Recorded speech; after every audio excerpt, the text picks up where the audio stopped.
আজ মাঘী পূর্ণিমা। আজকের দিনেই স্বামীজি শ্রীরামকৃষ্ণদেবের প্রণাম মন্ত্র রচনা করেছিলেন। স্থাপকায় চ ধর্মস্য সর্বধর্মস্বরূপিণে অবতার বরিষ্ঠায় রামকৃষ্ণায় নমঃ। ওং নমঃ শ্রী ভগবতে রামকৃষ্ণায় নমঃ। প্রণাম মন্ত্র রচনার কিছু কাহিনী আজ আমি বিবৃত করব।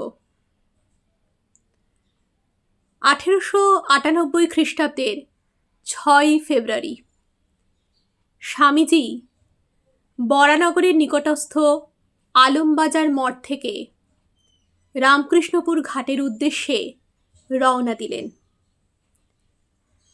সঙ্গে ছিলেন আরও কয়েকজন সন্ন্যাসী এবং ব্রহ্মচারীগণ। 3টি নৌকা করে স্বামীজি আলমবাজার মঠ থেকে রামকৃষ্ণপুর ঘাটে এসে পৌঁছালেন। শ্রী রামকৃষ্ণদেবের পরম ভক্ত শ্রী নবগোপাল ঘোষ এবং তার স্ত্রী নিস্তারিণী দেবী রামকৃষ্ণপুরে একটি গৃহ নির্মাণ করেছিলেন।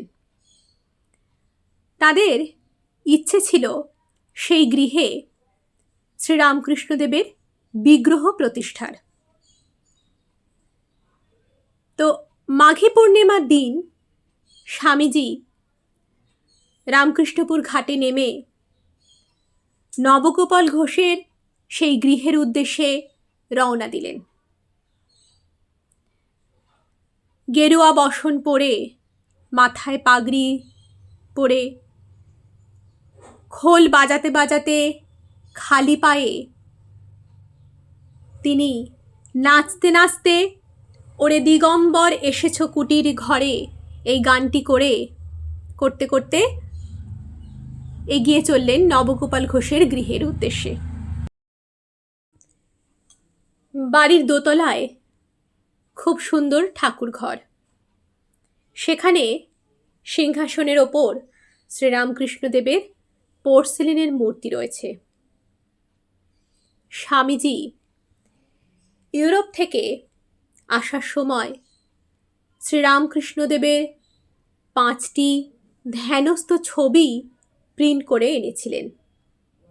মাঘী পূর্ণিমার দিন নবগোপাল ঘোষের ঠাকুর ঘরে বসে ওই 5টি ছবির মধ্যে একটি ছবি উনি ওই গৃহে প্রতিষ্ঠা করেন এবং ওই দিনই স্বামীজি শ্রীরামকৃষ্ণদেবের প্রণাম মন্ত্র রচনা করেন, যা আজও সারা বিশ্বে শ্রীরামকৃষ্ণদেবের প্রণাম মন্ত্র হিসেবে উচ্চারিত হয়।